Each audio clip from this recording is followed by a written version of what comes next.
दोस्तों, साहित्य समाज का आईना है। हमारे आसपास बहुत सी कहानियां हैं। कुछ मूल्यों से जोड़ती हैं तो कुछ बिखराव से झंझोड़ती हैं। कहानियों की श्रृंखला में आज प्रस्तुत है प्रसिद्ध कथाकार कृष्णचंद्र की कहानी जामुन का पेड़। रात को बड़े जोर का अंधड़ चला। सेक्रेटेरिएट के लॉन में जामुन का एक पेड़ गिर पड़ा। सुबह जब माली ने देखा तो उसे मालूम हुआ कि पेड़ के नीचे एक आदमी दबा पड़ा है। माली दौड़ा दौड़ा चपरासी के पास गया। चपरासी दौड़ा दौड़ा क्लर्क के पास गया। क्लर्क दौड़ा दौड़ा सुपरिटेंडेंट के पास गया। सुपरिटेंडेंट दौड़ा दौड़ा बाहर लॉन में आया। मिनटों में ही गिरे हुए पेड़ के नीचे दबे आदमी के इर्द गिर्द मजमा इकट्ठा हो गया। बेचारा जामुन का पेड़ कितना फलदार था। एक क्लर्क बोला, इसके जामुन कितने रसीले होते थे। दूसरा क्लर्क बोला, मैं फलों के मौसम में झोली भर के ले जाता था। मेरे बच्चे इसके जामुन कितने खुशी से खाते थे। तीसरे क्लर्क का यह कहते हुए गला भर आया, मगर यह आदमी? माली ने पेड़ के नीचे दबे आदमी की तरफ इशारा किया। हाँ, यह आदमी। सुपरिटेंडेंट सोच में पड़ गया। पता नहीं जिंदा है कि मर गया। एक चपरासी ने पूछा। मर गया होगा, इतना भारी तना जिसकी पीठ पर गिरे वह बच कैसे सकता है। दूसरा चपरासी बोला, नहीं, मैं जिंदा हूं।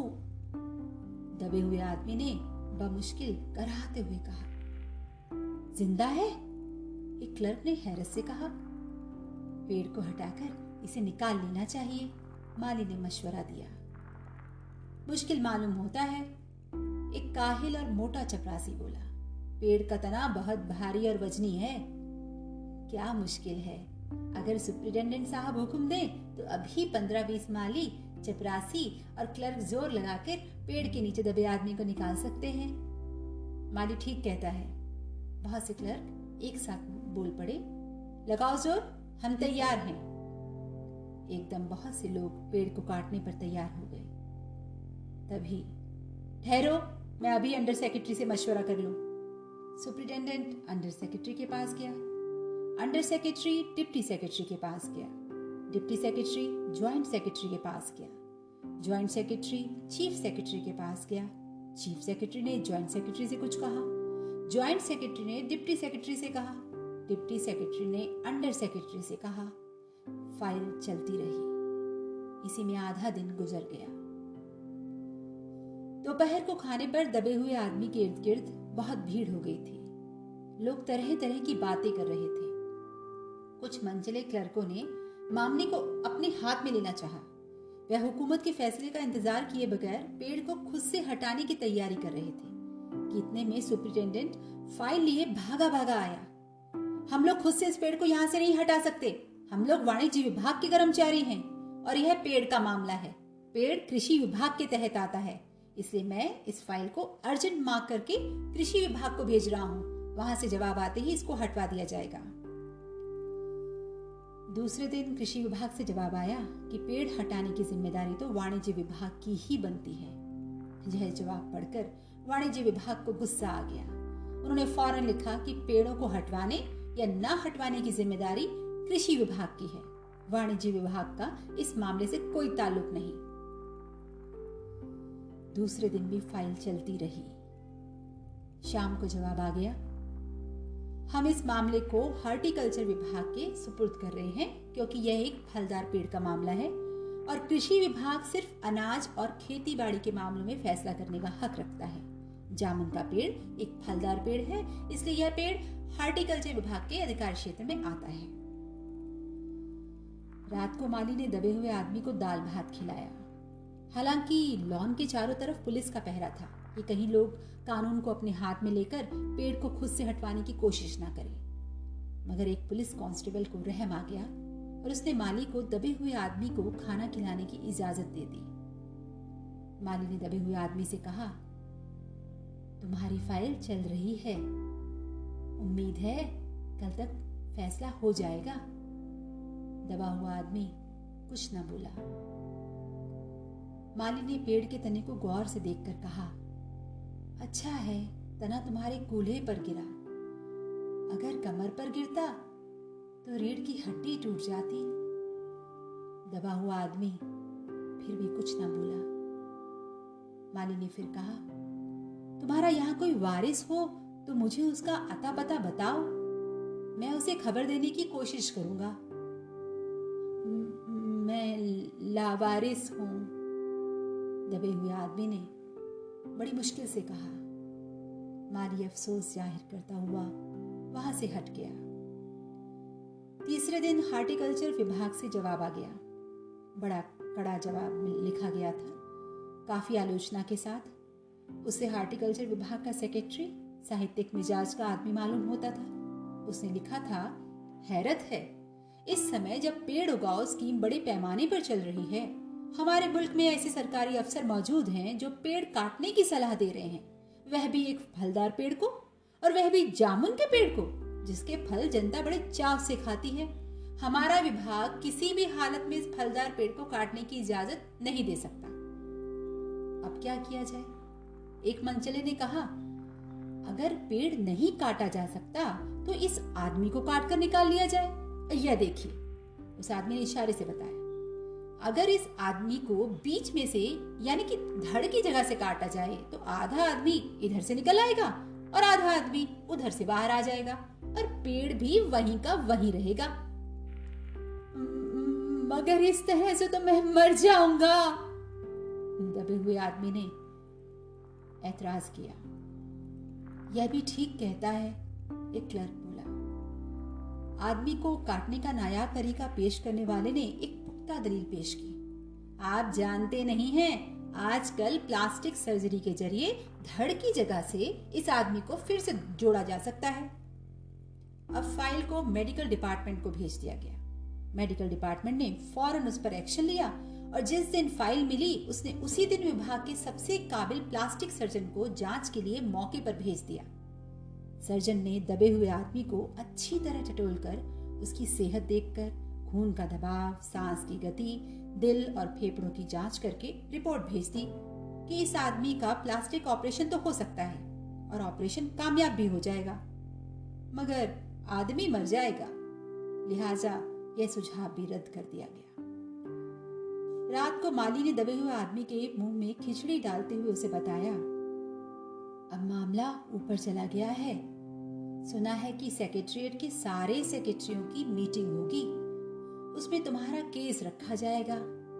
उम्मीद है सब काम ठीक हो जाएगा। दबा हुआ आदमी एक आह भरकर आहिस्ते से बोला, हमने माना कि तगाफुल न करोगे, लेकिन खाक हो जाएंगे हम तुमको खबर होने तक। माली ने अचंभे से मुंह में उंगली दबाई, हैरत से बोला, क्या तुम शायर हो? दबे हुए आदमी ने आहिस्ता से सर हिला दिया। दूसरे दिन माली ने चपरासी को बताया, चपरासी ने क्लर्क को और क्लर्क ने हेड क्लर्क को। थोड़ी ही देर में सेक्रेटरीट में यह बात फैल गई कि दबा हुआ आदमी शायर है। बस फिर क्या था, लोग बड़ी संख्या में शायर को देखने के लिए आने लगे। इसकी खबर शहर में फैल गई और शाम तक मोहल्ले मोहल्ले से शायर जमा होने शुरू हो गए। सेक्रेटरीट का लॉन भांति भांति के शायरों से भर गया। सेक्रेटरीट के कई क्लर्क और अंडर सेक्रेटरी तक जिन्हें अदब और शायरी से लगाव था, रुक गए। कुछ शायर दबे हुए आदमी को अपनी गजलें सुनाने लगे। कई क्लर्क अपनी गजलों पर उससे सलाह मशवरा मांगने लगे। जब यह पता चला कि दबा हुआ आदमी शायर है तो सेक्रेटरीट की सब कमेटी ने फैसला किया कि चूंकि दबा हुआ आदमी एक शायर है, लिहाजा इस फाइल का ताल्लुक ना तो कृषि विभाग से है और ना ही हार्टिकल्चर विभाग से, बल्कि सिर्फ संस्कृति विभाग से है। अब संस्कृति विभाग से गुजारिश की गई कि वह जल्द से जल्द इस मामले में फैसला करे और इस बदनसीब शायर को इस पेड़ के नीचे से रिहाई दिलवाई जाए। फाइल संस्कृति विभाग के अलग अलग सेक्शन से होती हुई साहित्य अकादमी के सचिव के पास पहुंची। बेचारा सचिव उसी वक्त अपनी गाड़ी में सवार होकर सेक्रेटरीट पहुंचा और दबे हुए आदमी से इंटरव्यू लेने लगा। तुम शायर हो? उसने पूछा। जी हाँ, दबे हुए आदमी ने जवाब दिया। क्या तखल्लुस रखते हो? अवस।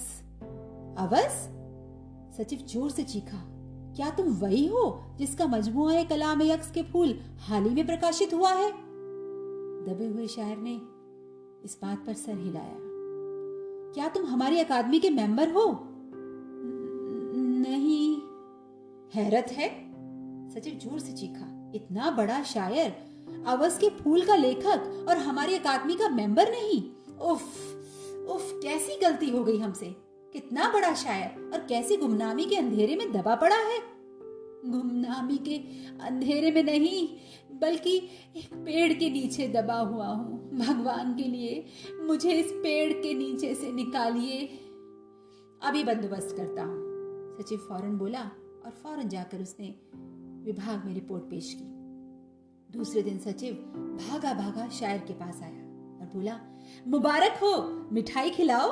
हमारी सरकारी अकादमी ने तुम्हें हमारी साहित्य समिति का सदस्य चुन लिया है। ये लो ऑर्डर की कॉपी। मगर मुझे इस पेड़ के नीचे से तो निकालो, दबे हुए आदमी ने कराह कर कहा। उसकी सांस बड़ी मुश्किल से चल रही थी। उसकी आंखों से मालूम होता था कि वह बहुत कष्ट में है। यह हम नहीं कर सकते। जो हम कर सकते थे वह हमने कर दिया। बल्कि हम तो यहाँ तक कर सकते हैं कि अगर तुम मर जाओ तो तुम्हारी बीवी को पेंशन दिला सकते हैं। अगर तुम आवेदन दो तो हम यह कर सकते हैं। मैं अभी जिंदा हूं, मुझे जिंदा रखो। मुसीबत यह है, सरकारी अकादमी का सचिव हाथ मलते हुए बोला, हमारा विभाग सिर्फ संस्कृति से ताल्लुक रखता है। आपके लिए हमने वन विभाग को लिख दिया है, अर्जेंट लिखा है। शाम को माली ने आकर दबे हुए आदमी को बताया कि कल वन विभाग के आदमी आकर इस पेड़ को काट देंगे और तुम्हारी जान बच जाएगी। माली बहुत खुश था। हालांकि दबे हुए आदमी की सेहत जवाब दे रही थी, मगर वह किसी न किसी तरह अपनी जिंदगी के लिए लड़े जा रहा था। कल तक, सुबह तक किसी न किसी तरह उसे जिंदा रहना है। दूसरे दिन जब वन विभाग के आदमी आरी कुल्हाड़ी लेकर पहुंचे तो उन्हें पेड़ काटने से रोक दिया गया। मालूम हुआ कि विदेश मंत्रालय से हुक्म आया है कि इस पेड़ को ना काटा जाए। वजह यह थी कि इस पेड़ को 10 साल पहले पिटोनिया के प्रधानमंत्री ने सेक्रेटरीट के लॉन में लगाया था। अब यह पेड़ अगर काटा गया तो इस बात का पूरा अंदेशा था कि पिटोनिया सरकार से हमारा संबंध हमेशा के लिए बिगड़ जाएंगे। मगर एक आदमी की जान का सवाल है, एक क्लर्क गुस्से से चिल्लाया। दूसरी तरफ दो हुकूमतों के ताल्लुकात का सवाल है। दूसरे क्लर्क ने पहले क्लर्क को समझाया, और यह भी तो समझ लो कि पिटोनिया सरकार हमारी सरकार को कितनी मदद करती है। क्या हम उनकी दोस्ती की खातिर एक आदमी की जिंदगी को भी कुर्बान नहीं कर सकते? तो क्या शायर को मर जाना चाहिए? बिल्कुल, अंडर सेक्रेटरी ने सुपरिटेंडेंट को बताया। आज सुबह प्रधानमंत्री दौरे से वापस आ गए हैं। आज 4 बजे विदेश मंत्रालय इस पेड़ की फाइल उनके सामने पेश करेगा। वो जो फैसला देंगे वही सबको मंजूर होगा।